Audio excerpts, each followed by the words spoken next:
Alright, here we go. We're gonna investigate this new item.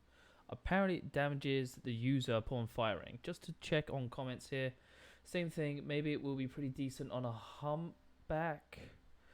More cab HP for charge shots and then more bonus damage, because why not? Interesting. Let me read through this and we can all make up our own mind. So, the next Crossout update is planned to be released second half of April. I'd like to share some information about the new features.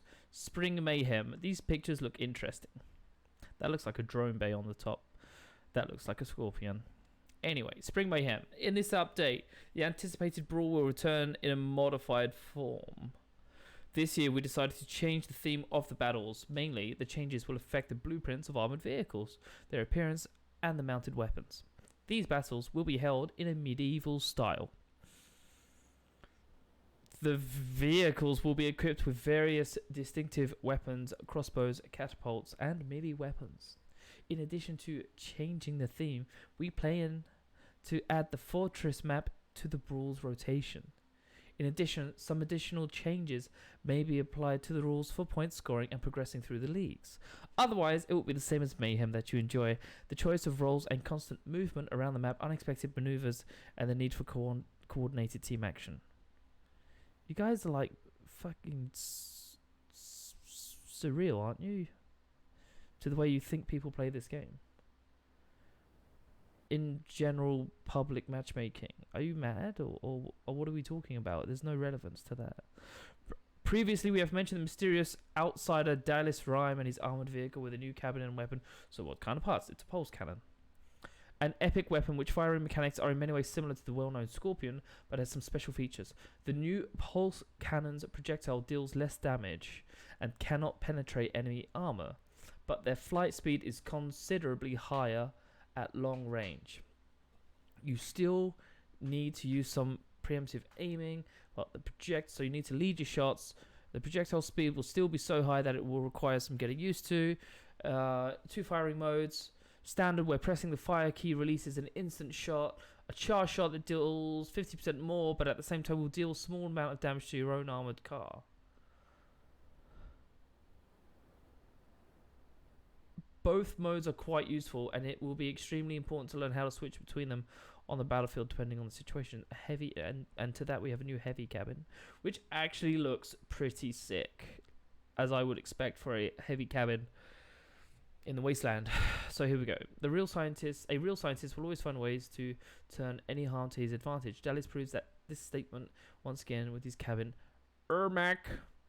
Its parameters are quite standard for epic heavy cabins with a slightly higher maximum speed, slow and lower weight limit. The most interesting feature is its perk. It will increase damage resistance whenever your armored car receives damage. The effect stacks up to 3 times.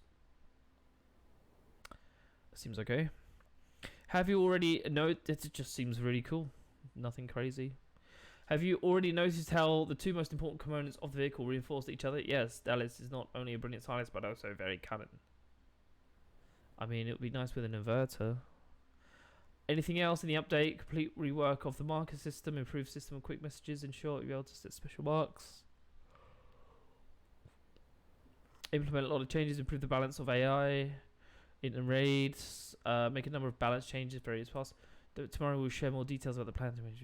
Very good. What do I think about the pulse cannon? I think it's nice that they're offering some accessibility to an otherwise inaccessible item to some lower tier players, so they can understand the sort of play style of such an incredible weapon system at the lower level. So I think this is cool.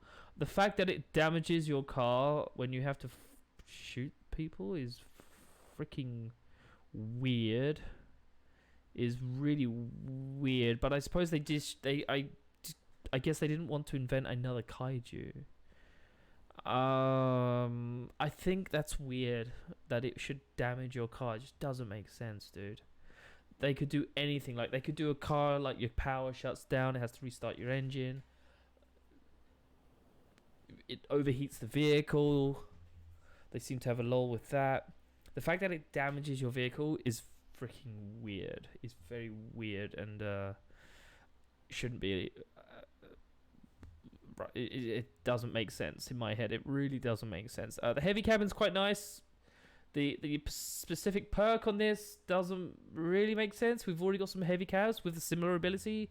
I mean, a cohort resists damage. You could argue that the bastion resists damage to a certain extent from the front, so it's damage resist. What else you got? You've got, I mean, the humpback takes damage and it's multiplied by its damage output. This thing just gets tougher the harder you try to crack it. So I guess that's okay. I hope they find a good way to represent that, maybe like a force field that goes around the vehicle, and not just like, oh, you don't know, oh, this vehicle resists damage, but you can't tell. Like, it's just something a little creative to indicate its ability whilst it's active or something would be nice, would be actually quite interesting. That's it. A very quick update. Thank you very much. Thank you.